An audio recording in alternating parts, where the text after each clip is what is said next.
Dans la commune de Villiers-le-Bacle, certains habitants voient d'un très mauvais œil l'arrivée du futur métro du Grand Paris, qui passera à une centaine de mètres de certaines habitations et qui risque de créer des nuisances sonores importantes. Le train envisagé pouvant atteindre des vitesses de 100 km/h.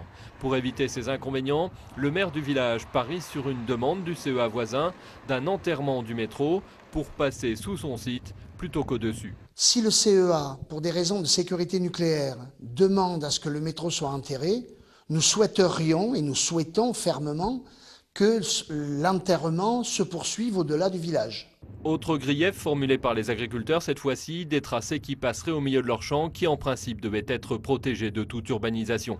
Les exploitants redoutent la présence d'un pilier tous les 25 mètres qui empêcherait tout travail correct de la terre.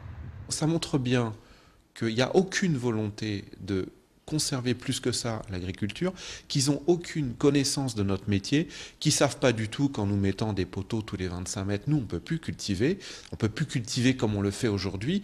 Donc ils se glorifient de nous laisser les 2300 hectares de terres agricoles, mais si c'est après pour nous empêcher de les cultiver comme on veut, ça sert à rien.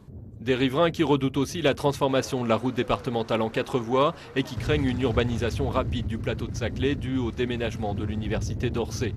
Si le calendrier est tenu, les travaux du métro pourraient débuter en 2013 pour une mise en service en 2018.